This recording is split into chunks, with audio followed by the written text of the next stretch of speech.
All right. Are you able to see my screen, Sana? Yes, we are. Thank you. Perfect. All right. Well, thanks again for the introduction, Sana, and thanks everyone for your time today. My name is Akshay Kotak. As Sana mentioned, I'm the manager of economics at ICTC.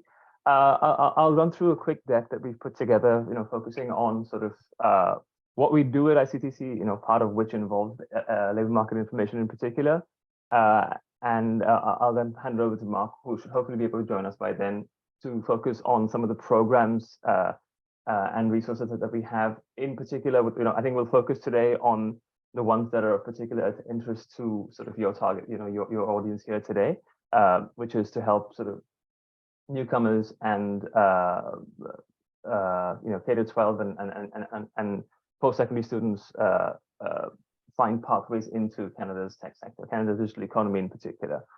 So a quick introduction on who we are at ICTC. ICTC is a not-for-profit sort of center of expertise for strengthening Canada's digital advantage in the global economy. We used to be a sectoral council, part of the federal government in the 90s, to focus on the then nascent ICT sector in Canada.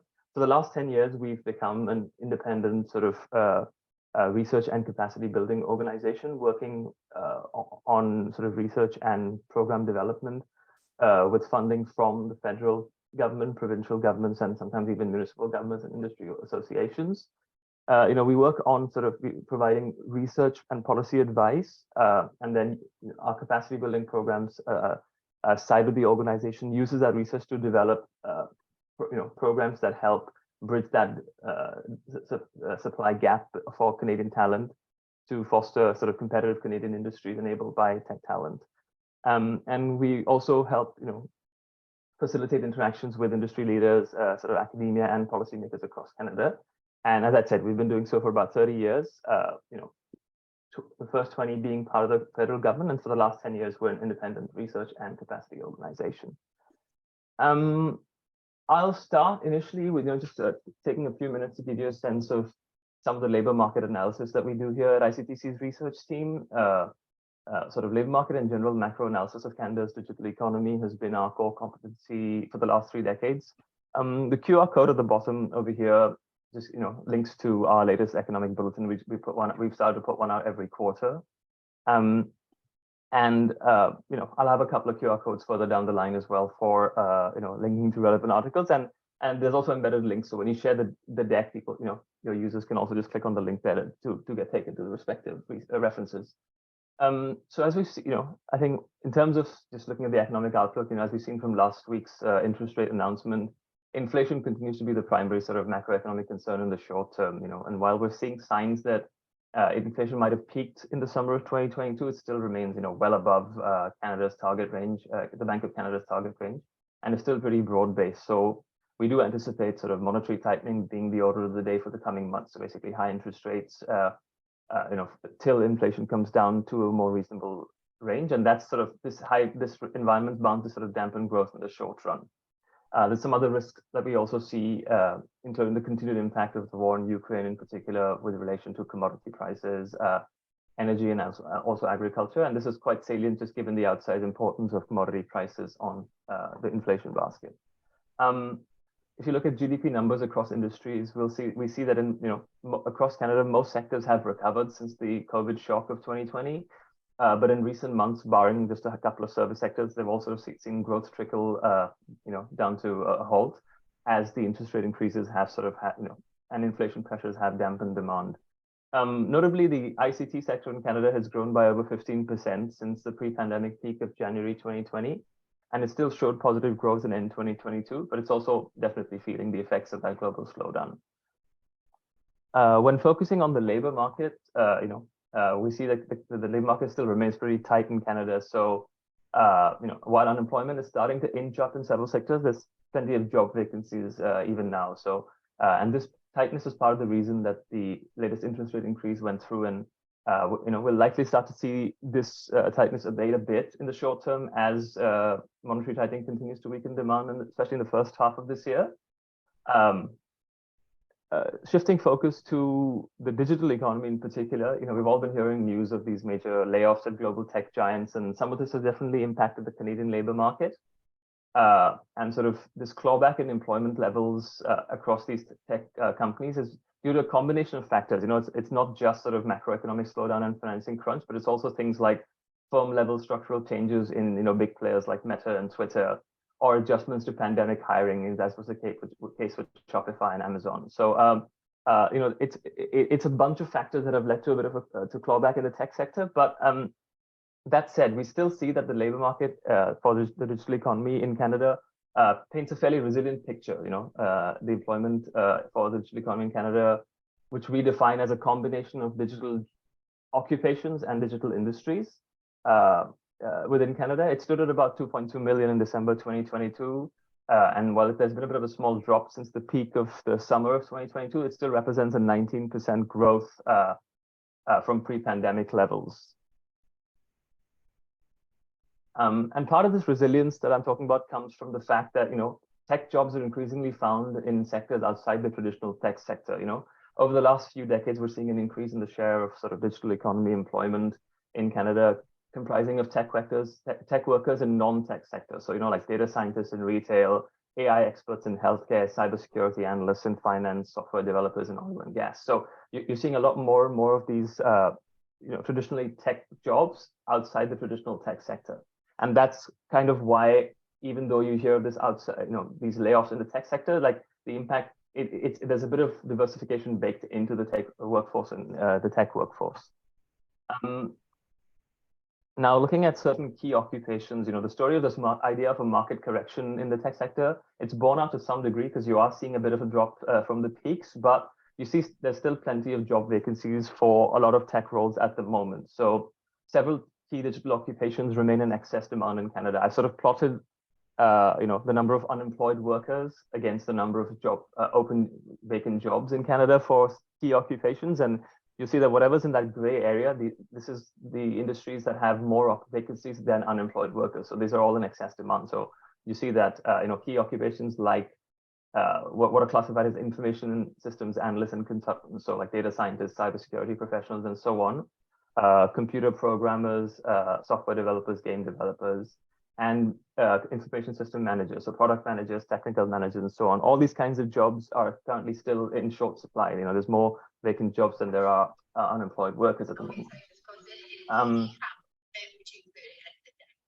And sort of despite uncertainty and sort of pessimism in the short term, the medium-term demand outlook for Canada's digital economy still remains very positive. And what we're also seeing is that, the sort of broader, longer-term trends, the impetus to tackle the global climate challenge, the transition to a net zero economy, these all present additional opportunities for Canada's tech and tech-augmented sectors, be they clean tech, ag tech, clean resource extraction, and so on. So the QR code here links to our latest sort of long-term tech outlook for Canada.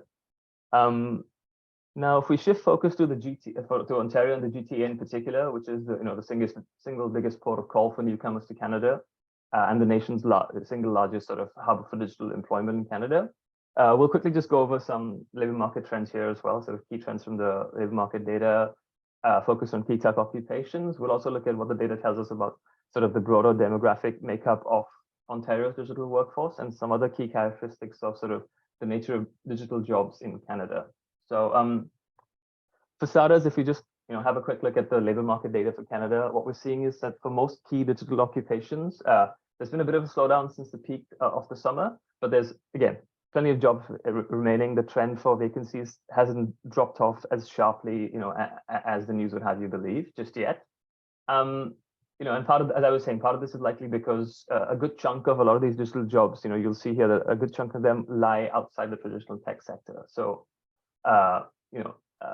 in the short term, we'll probably see a bit of a slowdown, especially in the first half of this year, as the high interest rates sort of dampen demand and investment becomes a little more expensive.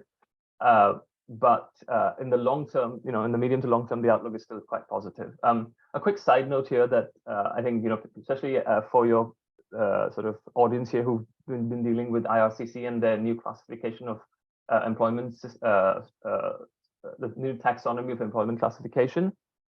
What the data we have here is still on that in the older 4-digit system, because while the IRCC has updated its classification to the new 5-digit code system, StatCan actually starts, for the labor market data, it starts updating it today. So we should hopefully, the next update we get in 2 weeks' time will be in the new system. So the portals that Marc will tell you about will start to reflect the new system in the coming months as and when we start getting data from StatCan at this level. Finally, focusing on the demographic profile of tech workers in Ontario, the majority of whom are based in the GTA, we see that sort of the most digital occupations see an underrepresentation of women in the workforce compared to the provincial average, which is about 47%. Most digital occupations have some ranging between 20 to 30%, with the notable exception of graphic and web design and testing, where you have an overrepresentation of women. On the other hand, there's a significantly large share of immigrants working in Canada's digital occupations, and that's sort of based on the fact that there's such an excess demand for these occupations, and immigration is one of the key channels to sort of fill this gap in talent as a key supply channel. So at the provincial level, immigrants make up about 37% of Ontario's workforce, but for digital occupations, it ranges from about the provincial average of 37% or so for web developers and computer technicians to 62% for hardware engineers, 67% for software engineers, and 75% immigration representation for testing technicians. So there's already a well-established base of immigrant talent, helping meet the demand for these roles in Ontario. At the national level, a few key interesting salient features of digital jobs in Canada is that they tend to have a higher proportion than the national average of permanent jobs. So for the most part, there's fewer temporary jobs than in other sectors in Canada. They tend to be lower union coverage than sectors, again, because they're traditionally in professional services as opposed to sectors that have a higher union coverage. But then the median wages for digital jobs in Canada are much higher than the national average across the board for the key ones that we track. With that, I'll just pass it on to Marc, who will discuss how the capacity building and program side of our organization uses the research we drive to deliver innovative solutions, helping bolster Canada's talent supply for digital occupations, and sort of helping newcomers to Canada more smoothly enter the Canadian talent pool in particular. So over to you, Marc. I'll switch over to the slides as you tell me. Thanks, Akshay, and nice to see you, everyone. So I'm so happy to join you. It's a busy season. So I'm Marc. I'm the Vice President in charge of capacity building and innovation at ICTC. I'm going to tell you about the other side of ICTC. So we do a lot of analysis on the Akshay's team. And on my team, we're trying to put these wheels into motion, actually move the needle for the newcomers and for women and for the kids and for mid-career transitioner workers that transition across industries. So we have a website that is dedicated to that. It's called eTalent Canada, and it's a talent portal where you can find some of the information that Akshay put together for you, as well as a number of programs. And we're actually relaunching this site this week to improve the navigation, because now we have a lot of information in this site. So hopefully it will work for you, and let us know, if you like the new site when it comes up. So let's get to it. So what do we do? So we have visualizations that you can browse, yes, such as this map. Of course, we update it. It's not real time, but we update it on a regular basis. And it's a good starting point if you're a job seeker, or if you're helping job seekers to see what's happening in different provinces, and what a little bit about size of the province if you're new to Canada. So that's helpful information, always a good starting point. Another tool that we put forward as also a good starting point is on the next page is our job skills mapping tool. So that's also a lot of focus that we are putting right now on upgrading this tool. But you have a little bit of a beta version that you can try out on the site. And basically, it brings you to a form where you can input your skills. So that's something, if you're helping out a newcomer, that's something you could sit down with them and do it with them at the same time. And so there is a whole range of list of skills that we're using for our research that are criteria. So once you input those skills, the program will output some of the matching jobs that are in your vicinity. So we have more precise version of this tool. So if we know, for example, you're living in Toronto or you're living in Montreal, it would basically tell you, okay, based on the job market right now, you're really, really close to that job that's next door, and they're actually looking for some people. Yeah, thank you for putting the link in there. And not only that, but it's yeah, if we stay on that tool, there is a lot to do with that tool, because it's also a tool for introspection. So you can look at your skills, whether you're coming from you know, a different country, maybe with the different systems or different focus on the industries or slightly different kinds of technology. You can see based on what employers in Canada are looking for, what are the gaps that you might have. So it's not only telling you, oh, you're very close to that job, but also telling you what you might be missing, what employers might be asking for. Or that may be the little thing that prevents you to actually be hired on the, you know, on the short term. So the next thing that we're doing, and we started to add, is an arrow that points you to where you can acquire those skills. So maybe you can take a course on Udemy or Coursera, or to your local college or to your local university. So that should be your career navigation tool to get to a job on the, you know, smoothly and with no problem. So the next thing that we have is actually very interesting and maybe a little bit, I mean, everybody's talking about soft skills, but in truth, there is not a lot of support for soft skills. You know, if you can go back to the slides, that would be wonderful. So soft skills are, you know, I mean, employers have been asking, pointing out to the issue in soft skills, especially when you're coming from another country like myself. It took me years to get to understand, oh, okay, what do people really mean when they tell me this, or when they tell me that, or, you know, the way you come across is a little bit different. So you have to work a little bit on how do you actually perform on the labor, you know, on the workplace.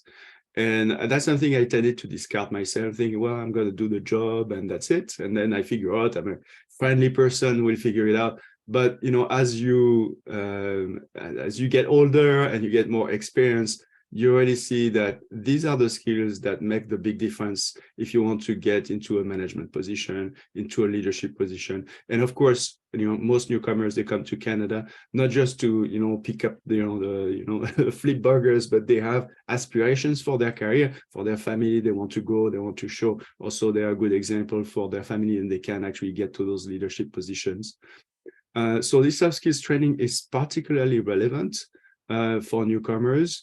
And we're also delivering it to students that are totally new to the workplace. So, for example, we are that's a program that we're offering through the Canada's Digital Adoption Program.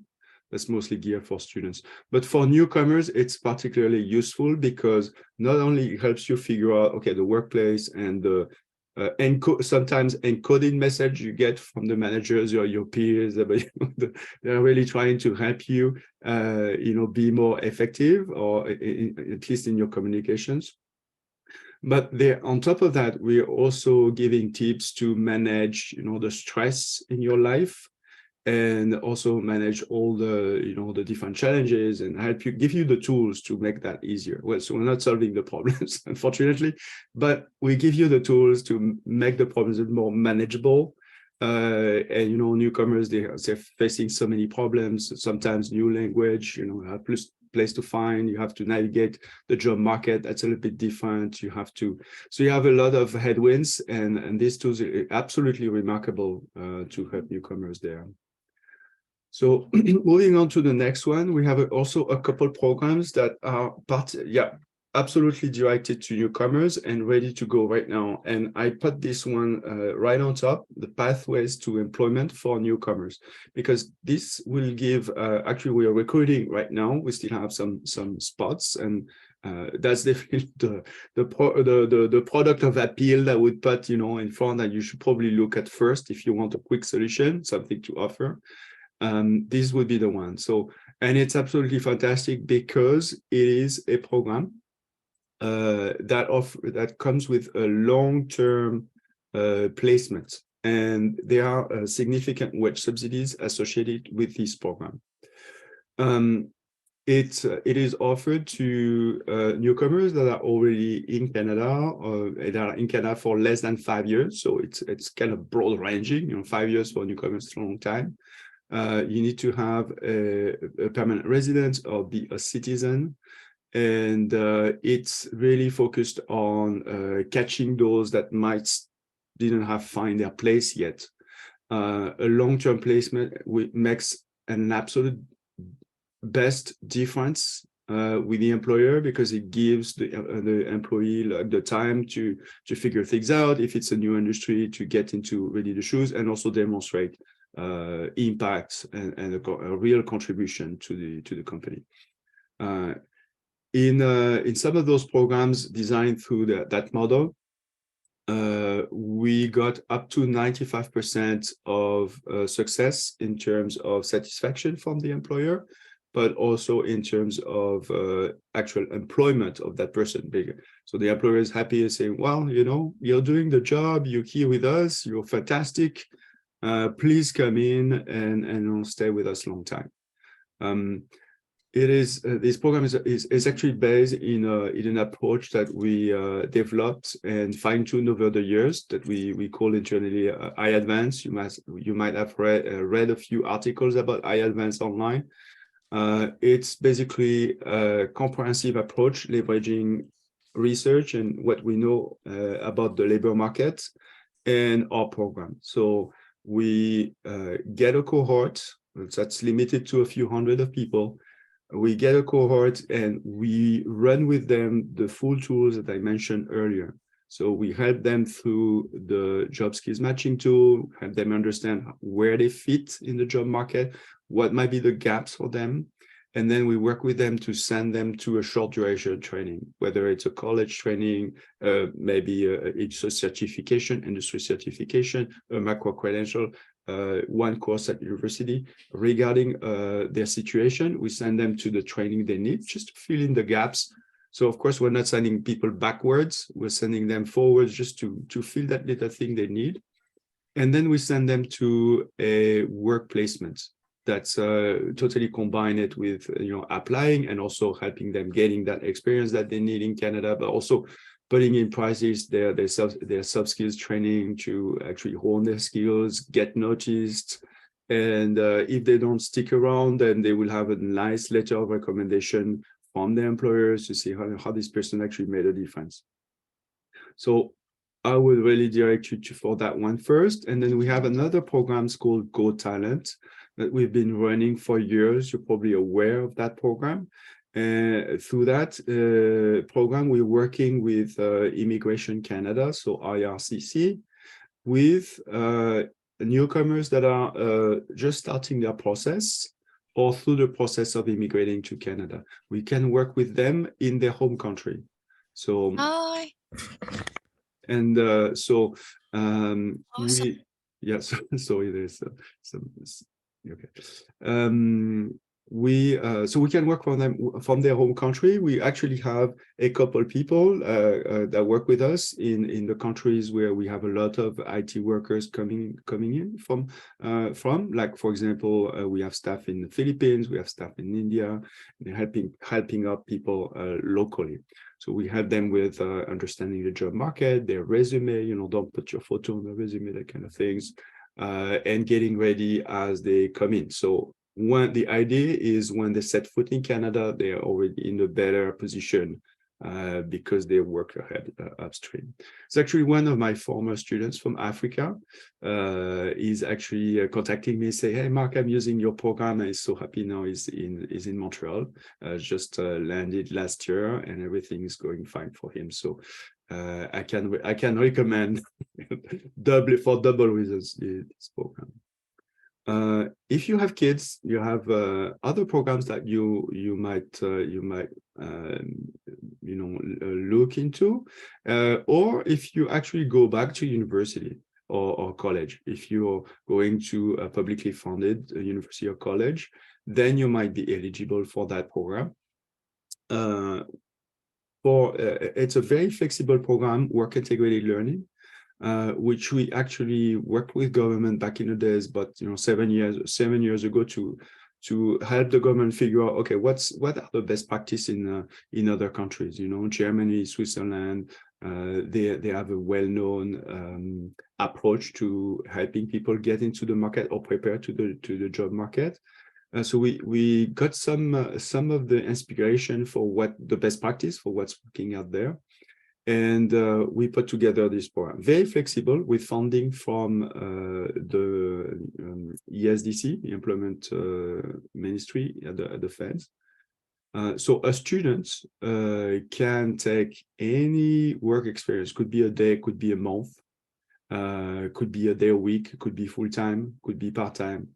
Every time they're on payroll and they get a pay stub, we do the due diligence for that, but we can reimburse the employer up to 70% of their salary.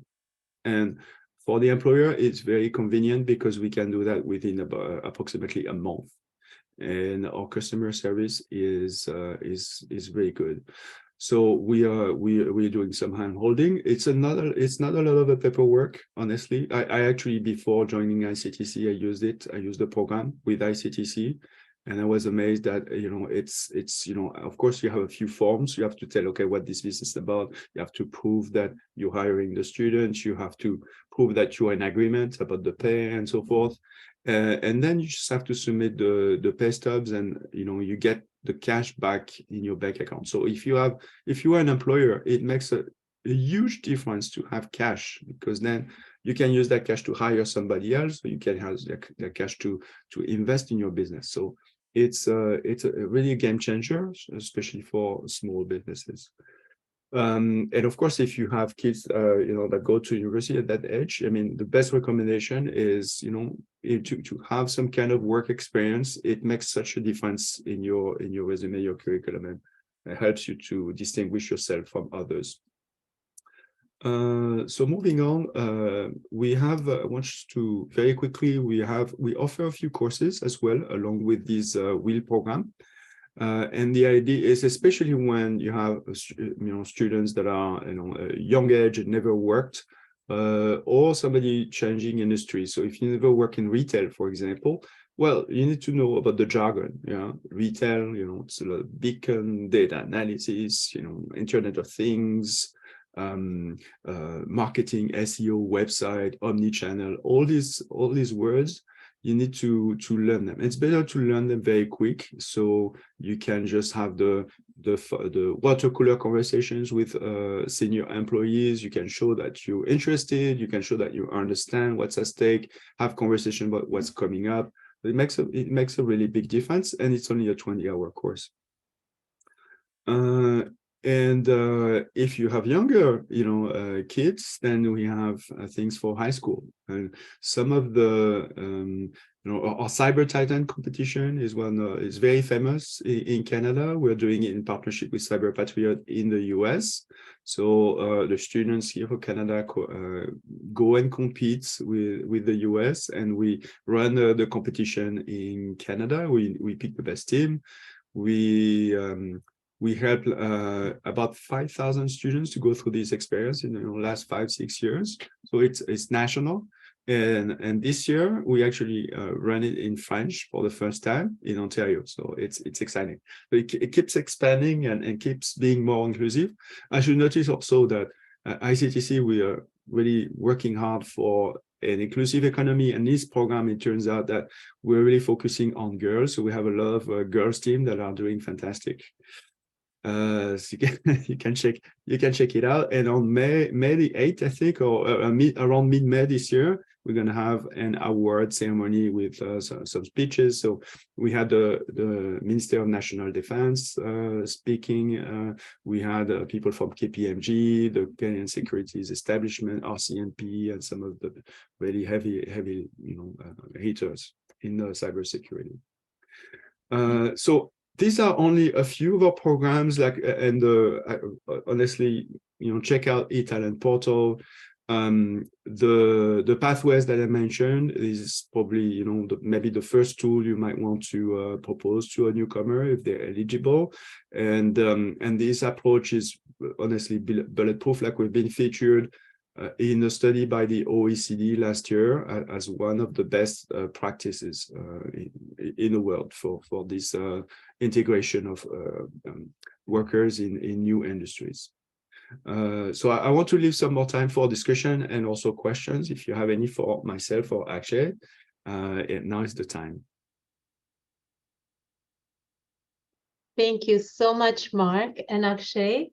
Lots of interesting and thought-provoking information. Also, really amazing to find out about the programs ICTC runs. I'm sure that most of the people on the call today are not very familiar with them. Some may have heard of them, but one of the issues we struggle with in the sector is that there's just so much information out there. And so wading through it and choosing the right information for the right client is one of the challenges. So we do have a few questions, but I wanted to also jump in with some questions of my own. Let me see if I can find my presentation to share. Yes, okay. Okay, one quick second. Here we go. All right. So these are the questions I prepared for you, Marc and Akshay, but the presentation you just shared also sparked some other questions for me that I'm sure are on other participants' minds as well. So one of the questions is, let's see, can you see my screen? Yes. Yes. Okay, fantastic. So you mentioned the pathways to IT for newcomers program. What I'm wondering is, it's bulletproof, which is amazing. I don't think many of us in the sector can say that about our bridging programs or employment services for various reasons, but that's amazing to hear. How many people do you accept and how often does the program run is what will be on the mind of many people who are working with clients, just to see what your capacity is when we are referring folks to you. Yeah, so good question. So right now we have a couple hundred seats. I mean, we are halfway through. So to recruitment for this program, I wouldn't, I don't have the exact numbers. That's what the problem is when you're the VP and you can't know everything that was going on. Okay. So I really encourage you to use the contact information on the page. But there is for sure more seats in this program. But please do call staff and ask them, about the details, like who's eligible, what kind of information they need, and all the questions you might have about this, about this program. Okay. And to answer your question about cyclical, I mean, we are a non-profit organization. We are offering services to newcomers in particular, with the support from government. So government is funding these initiatives. And as you know, how government works, I mean, it is of course a limited time for a contract, could be 2 years, 3 years. So this program, many of them repeat, but you kind of have to go and look for new funding. And we also like to improve every time. So most of the time there's a little bit of an upgrade on the program, but some programs like Go Talent have been running for years, and we're just improving them over time, and they're very successful. So likely you'll find the same type of program over time. Okay, great, thank you. So my question is actually, incidentally, both you and Marc and Akshay are also immigrants to Canada, right? So you have your own personal story about how you got into the IT sector in Canada. So drawing on that, but also drawing on what you've seen working with other newcomers and what you know about the ICT sector. When a newcomer comes to an settlement or employment service organization and has IT background, right? What do you think the service providers can do to support them to have the shortest possible path to a job in their industry? Like, do you have any advice about what can newcomers really do and what can service providers do? You know, there's many things, obviously, but is there one or two things that stand out or that you particularly advise newcomers in IT to do in order to shorten their journey to employment in the sector? You want to start, Akshay?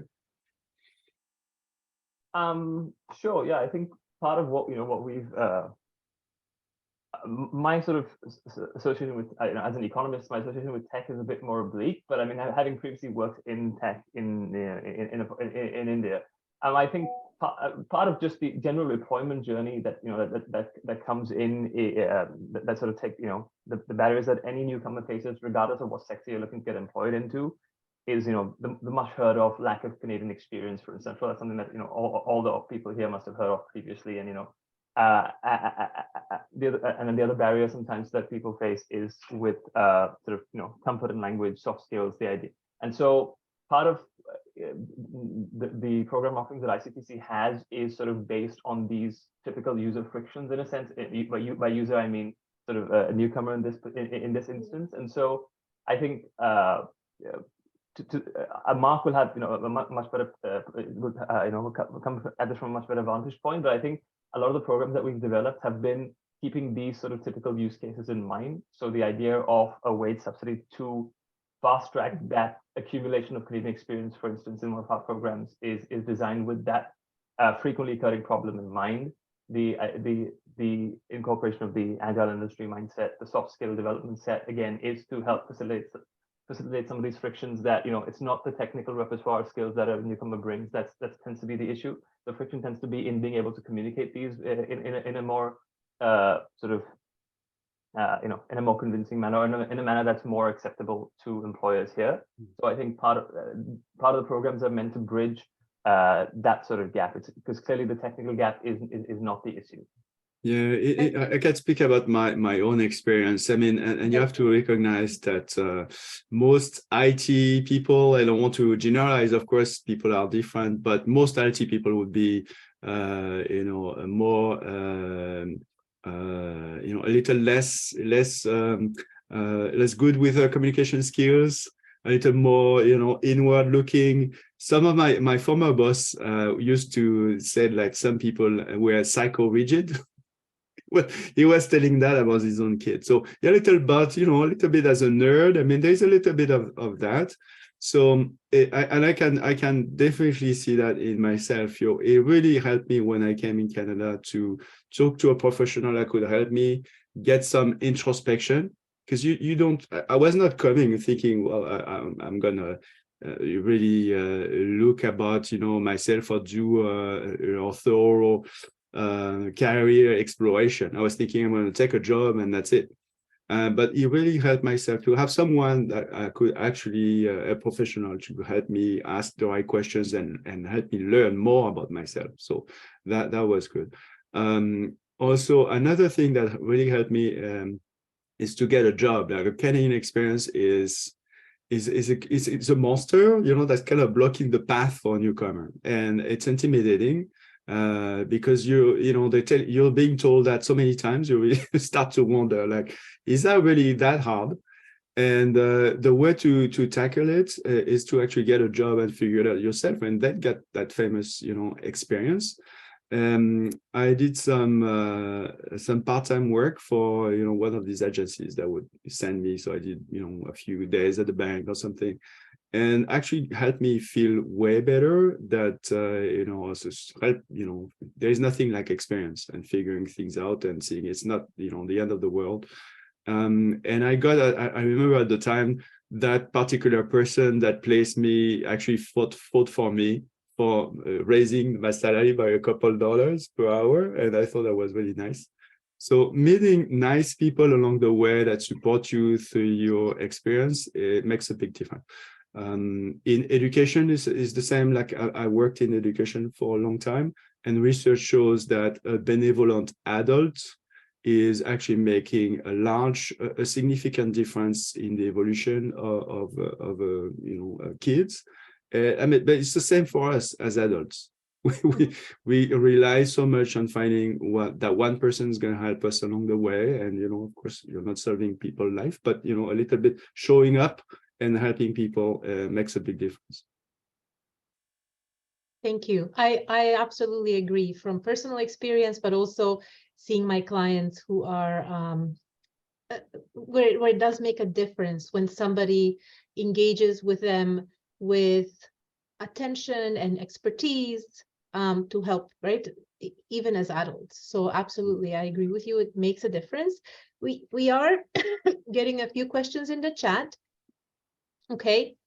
But so one of the questions we got is, are the programs that ICTC offers all free? Is there a fee, or are they all free?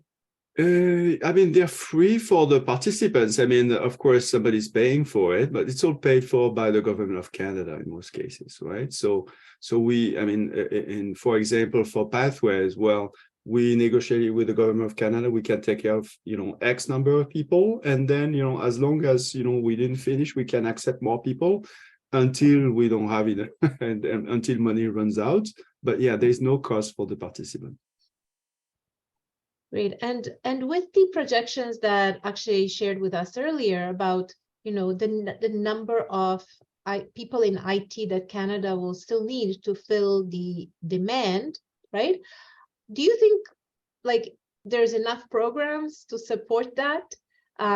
So enough programs within ICTC and also outside of ICTC, many organizations offer sort of bridging programs into IT.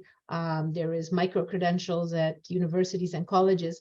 Do you think we're doing enough to help people get into IT field in order to meet that demand? Thoughts? Well, there's a lot of channels that, programs focusing on newcomers and immigration is one channel. There's programs that we do focusing on sort of school leavers and new entrants into the supply side of the equation in the first place. We focus on increasing participation among underrepresented sectors in the economy. We have programs focused on women in the tech sector. We have programs focused on sort of Indigenous Canadians in the tech sector, for instance, as well. And then there's also another thing that we focus on is sort of the idea of lifelong learning, or sort of, upskilling and reskilling, deploying workers that are getting displaced from some other sectors into sectors that see high growth and high demand. So I think part of the channel that's not limited to Canada is the aging population that we're seeing across the sort of developed world, right? So part of this the shortage is also driven by the fact that demographically there's a shift out and the labor force is shrinking, and there's programs to address all these different supply streams, and at the moment that we still project for some key type of occupation that there is a bit of a deficit. So there's always more that needs to be done, but I think for now we're trying to start with this, the things that we can influence, the channels that we can influence. Okay, thank you. I'm going to go back to Marc, and I'm going to ask a very specific question about the experience you shared, because I think it would be really helpful for people who are working with newcomers to understand, as often as newcomers are told, you lack Canadian experience, we also hear that from employers and we hear it from our clients. And so you said, Marc, that when you started to do a bit of work through the agency at a bank and elsewhere, something in you shifted. You felt different, and you felt, okay, now I have the experience. Can you put your finger on it? What was it that you felt made a difference and actually could be described as this Canadian experience that employers are talking about? Yeah, and I think the key factor there to consider is that you're dealing with adults, and adults are already fully constructed, right? So most newcomers, they come to Canada with degrees, they come to Canada with work experience, and they use that as a frame of reference. It's not that they're not coming with a blank sheet and say, I'm going to take a job and learn from there. They have some expectations, and they have some, idea of what the job might look like. So it's going to be wrong, of course, but they are basing everything based on what they know and what they think they know about where they're going in Canada, right? Okay. So it makes a big difference to go there, because for me, for example, I was thinking, well, I know some people were telling me or recommending me things, and I got to that place, I'm thinking, well, no, well, these people are working like in my country.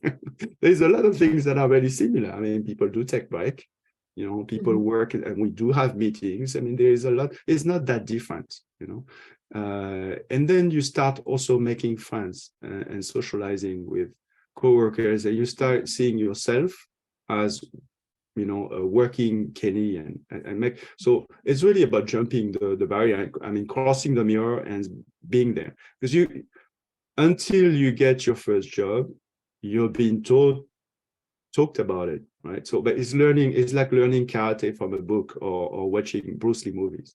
So you know everything about karate, except you never give a punch or receive the punch, right? So that's when it happens, when you actually do it. Fair enough. Okay, thank you. Do we have any other questions? We have a couple of minutes left. We could squeeze in another question or two. So I see there's a question about youth programs, and Marc, you put a link in the chat about youth programs starting as early as middle school. Is there another question to follow up on the youth from the person who asked it? I'm just trying to see. Yeah, for the youth, very quickly, if you go on the same website, you look into the menu, develop skills, you're going to find a long list of, there is 3 or 4 different programs that are adapted to different levels. A lot of our programs for secondary school there involve instructions and learning. So we're giving some resources for teachers to teach, and a lot of the focus is on cybersecurity. And the length it's going to be varying a little bit also with the teachers, but it's aligned with the curriculum and the teachers ultimately teaching the classroom. The best thing you could do if you want more details is ask the staff that's responsible for that program. And the WHEEL program in youth in Canada, I mean, as you know, it goes up to 30 years old or 29 years old, right? So also for youth, if the work integrated learnings, if they're registered in a college or university, they can go and experience what work looks like, and there's an incentive for the employers. And we also had a youth digital program where it's a little bit like Pathways, but for students under 30. So it's a large spectrum, but we kind of address a little bit everything along the way with a lot of focus on cybersecurity. There are several cybersecurity training programs that seems to be the hottest training that's currently available. And I just wanted to share with the participants, and Marc also, Akshay, if you're interested, we've developed a document that shows all the existing pathways to IT for ITPs. Now, this is really about, apologies. Cybersecurity is also fun. Like the competition, we've been students have been defending Justin Trudeau's laptop against attackers. They've been defending the moon base. I mean, it's a fun way to get into digital skills. Well, that's great to hear, because I think to somebody like me who is a Gen X and that sounds a bit intimidating. So it's great to hear that it can be fun. This is the document we developed for Pathways to IT for Newcomers in the GTA, and it lists various programs, either bridging or various other funded programs that target specific groups or just for newcomers in general. And there's information about how long they are, whether they're free or not, and also the format they're delivered in, and the contact information, wherever we could find this information. So this document is available, and I've just realized I cannot attach it to the chat, but I will email it to everybody who attended the session today. So I have included a few programs from ICTC as well, but maybe I'll add a bit of more information now that I've learned more about, for example, the newcomer program specifically is not included. So I will make sure that's included, and then that the message is sent with this document to everybody who attended the training today.